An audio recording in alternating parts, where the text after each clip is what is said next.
Download करें जनमत Haryana app. 3 ऐसे अध्यादेश बनाए कृषि पे जिनको बाद में बिल में कन्वर्ट कर दिया। ये उस वक्त इन्होंने तैयार किए थे जब लोग इस कोरोना की महामारी से डर के मारे सरकार के आदेश की पालना करते हुए अपने घरों में थे। जो कृषि के अध्यादेश का ड्राफ्ट तैयार हुआ, देश के प्रधानमंत्री को अगर जिस ढंग से वो आज कहते हैं कि हमने जो अध्यादेश तैयार किया था, हमने जो बिल कृषि के बनाए, वो किसान के हित में है, तो फिर उस लॉकडाउन की आवड़ के अंदर इस तरह के अध्यादेश तैयार करने की जरूरत नहीं। फिर तो देश के जितने अलग अलग किसान संगठन हैं, आज जो 40 से ज्यादा किसान संगठनों के साथ इसके ऊपर सरकार बात कर रही है, फिर तो इन सब किसान संगठनों को बिल बनाने से पहले, ड्राफ्ट तैयार करने से पहले बुलाना चाहिए। बुला करके उनसे बात करके, पूछ करके और बिल तैयार कर। हमारी पार्टी ने जैसे ही ये दस्तावेज तैयार हुए और जब दस्तावेज पेपर के रूप में जब पब्लिश हुए, लोगों के सामने आए, तो हमने इसका अपनी स्टेट की बॉडी की मीटिंग बुला करके इसका विरोध किया और उसके साथ साथ ये फैसला लिया कि हम पूरे प्रदेश भर के अलग अलग डिप्टी कमिश्नर के ऑफिस में अपनी पार्टी के साथियों को लेकर के जाएंगे और प्रधानमंत्री और मुख्यमंत्री के नाम ज्ञापन देंगे। हमने अपनी तरफ से ज्ञापन सौंपे। हमने उनमें कहा कि इन बिलों को वापस लेना चाहिए, ये जो अध्यादेश आ रहा है ये गलत है। उस वक्त हमारी हरियाणा की विधानसभा थी, उस विधानसभा में केवल हमारी पार्टी थी जिसने इसका डट करके विरोध किया। कांग्रेस तो वॉकआउट करके निकल गई थी और मैंने अकेले ने 1 घंटे से ज्यादा इस इश्यू के ऊपर विधानसभा में चर्चा करी और डिमांड करी कि इनको वापस दिया जाए। वापस नहीं लोगे तो हम वॉकआउट करेंगे। आज देश का सारा किसान जो है, ये बिल वापस हो, इसके लिए जहां दिल्ली के अलग अलग बॉर्डर पे बैठे हैं, वहीं उसके इलावा अलग अलग स्टेट में अलग अलग जगह पॉइंट्स बना करके किसान आज इसका विरोध कर रहे हैं। और मुझे नहीं लगता कि जल्दी अगर सरकार ने इसके ऊपर कोई ठीक फैसला नहीं लिया तो ये भीड़ आज जो लाखों में है, ये करोड़ों की संख्या में तब्दील हो जाएगी। सर, अभी आपने कांग्रेस की बात और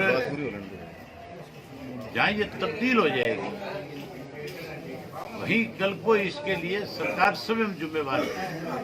सरकार जानबूझ करके लिंगर ऑन कर रही है। सरकार ने 5 दफा इन नेताओं को बुला करके बात करी है।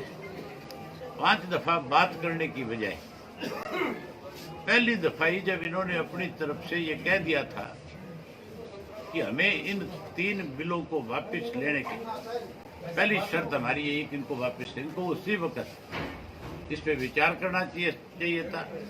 आज भी देश का प्रधानमंत्री ये कहता है, देश का गृह मंत्री कहता है, देश का एग्रीकल्चर मिनिस्टर कहता है कि हम संशोधन कर देंगे। इसका मतलब वो ये स्वयं स्वीकार कर चुके हैं कि हमारे जो बिल है वो गलत हैं, वो किसान के फेवर के नहीं है, वो कई किसान का नुकसान करने वाले हैं, वो किसान की जमीन छीनने वाले हैं।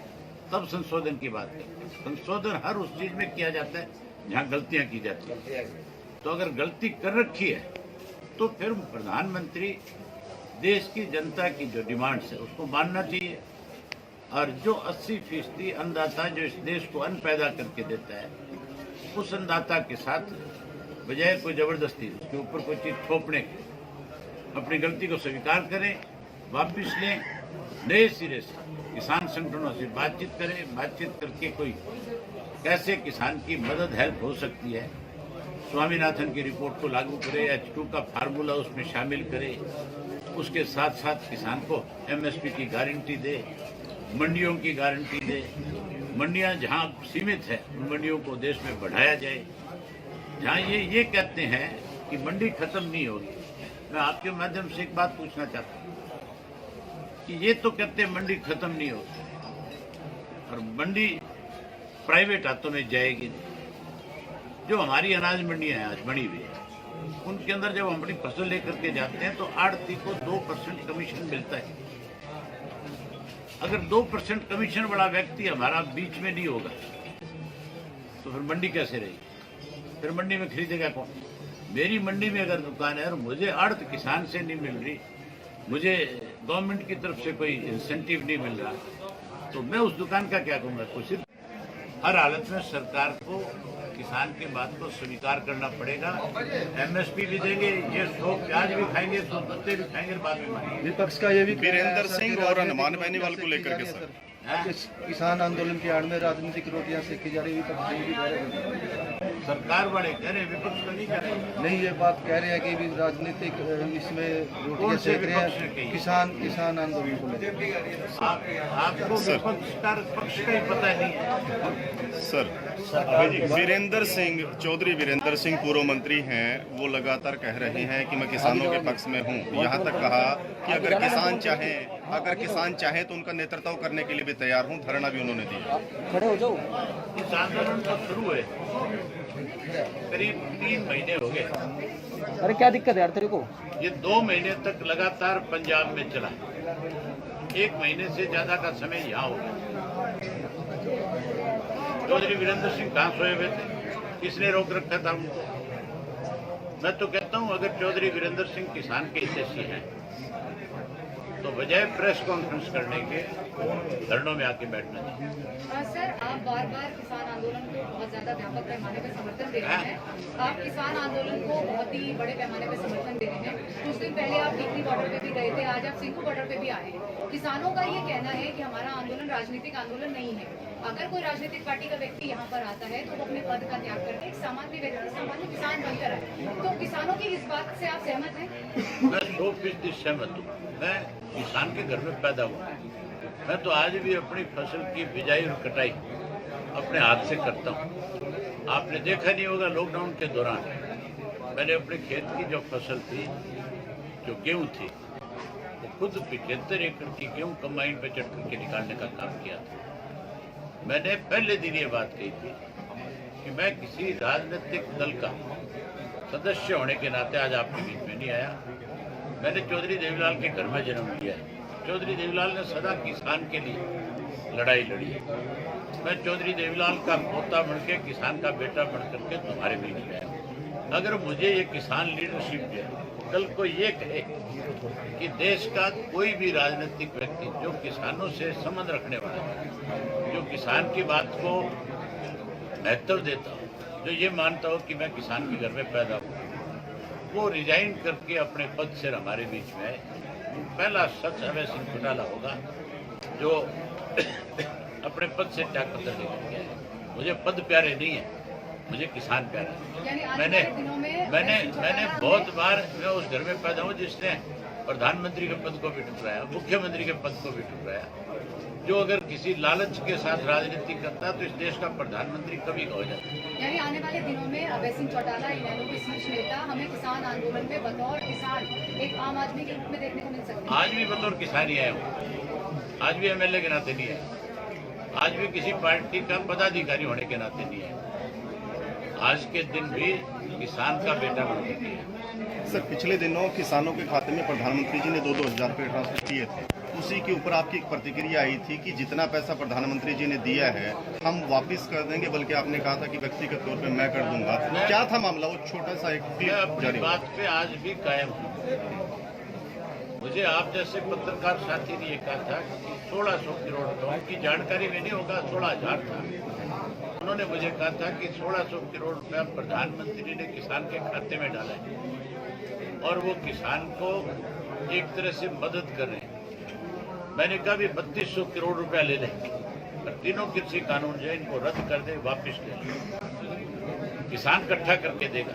अगर दिक्कत आएगी तो मैं अकेला अपने घर से अपना सब कुछ बेच करके 3200 करोड़ रुपया प्रधानमंत्री के खाते में जमा करा दूंगा, वो कानून वापस ले।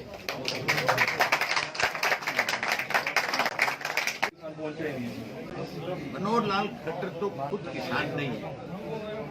मनोहर लाल खट्टर ने सारी उम्र कपड़े की दुकान के ऊपर बैठ करके कपड़ा बेचने का काम किया। ये मनोहर लाल खट्टर ने खुद ने स्वीकार किया।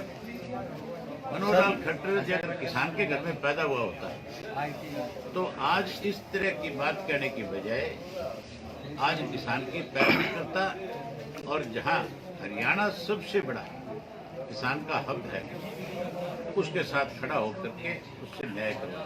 सर हरियाणा की सरकार ने तो पानी के वाटर कैनल चलवाए सबसे ज्यादा इन्हीं किसानों को, उसका खामियाजा भुगत रहे हैं कि नहीं?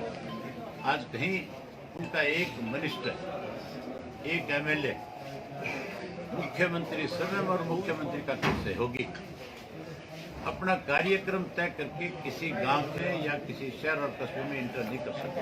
अगर इंटर करता है सर आपने भी तो हजारों पुलिस के लोग उसके साथ शामिल होते हैं, और वो हजारों पुलिस के लोगों की प्रोटेक्शन में ही अपने चंद लोगों के बीच में जाके अपनी बात करके घर चले जाते हैं। सर लंबे प्रजातंत्र में सर आपने ये कांग्रेस का सब नाम चीजें नहीं होती। सर लंबे जद्दोजहद के बाद भी हरियाणा में एसवाईएल का पानी नहीं पहुंच पाया, क्या कहेंगे? इसके लिए सबसे बड़ा जिम्मेवार कोई है तो देश का प्रधानमंत्री, प्रदेश का हमारे का मुख्यमंत्री है। 2016 को 10 नवंबर को फैसला हमारे हाथ में आ गया, और उसके बाद हमारी जो मीटिंग हुई थी उसमें फैसला हुआ था कि प्रधानमंत्री से मिलेंगे, राष्ट्रपति से मिलेंगे। राष्ट्रपति से मिले, प्रधानमंत्री से तो आज तक टाइम नहीं ले पाए खट्टर साहब। आज नाटक करते हैं, उपवास करते हैं, उपवास नहीं कर रहे। ये तो सर एक सवाल है, उपवास करने, एक मिनट, आप अकेले आदमी थोड़ी हो यहाँ, और बहुत लोग बैठे हैं। आज उपवास नहीं, ये तो बकवास कर रहे हैं। ये लोगों के अंदर कोई गलतफहमी पैदा करना चाहते थे। अगर मनोहर लाल खट्टर किसान का हितैषी होता तो 350 करोड़ रुपए खर्च करके दादूपुर नलवी नहर बनाई गई, जिससे 3 डिस्ट्रिक्ट को पूर्ण रूप से इरिगेशन के लिए नहर का पानी मिलना था।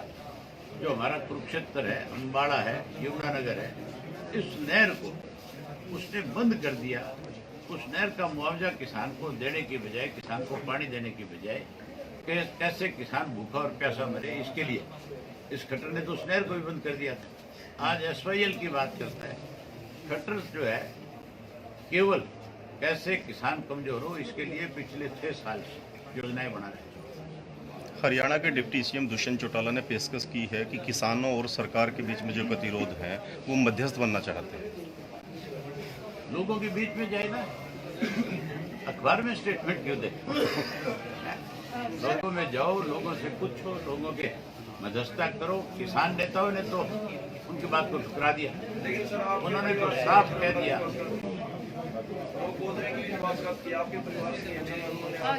मेरा परिवार हरियाणा प्रदेश है, देश का किसान है। मेरे घर में कोई निकम्मा पैदा हो जाए तो इसका मतलब थोड़ा ही है कि मैं उसको उसकी गलतियों का सारा दिन सफाई देने का काम करूं। तेरे घर में भी तेरे जैसे पैदा हो सकते हैं 2-4 लोग। अरे क्या होगा? बीजेपी का एमएसपी तक अब तो कोई पहुंच नहीं पाया, इस पे क्या कहना चाहते हैं? एक बारी पहले इस लड़ाई को जीतेंगे। राजनीति के आगे, राजनीति के पीछे, हर हलचल को जानने के लिए हमारे YouTube चैनल जनमत हरियाणा को लाइक करें, सब्सक्राइब करें, और अपडेट रहने के लिए बेल आइकन दबाना ना भूलें। देखते रहें जनमत हरियाणा, सच के अलावा कुछ भी नहीं।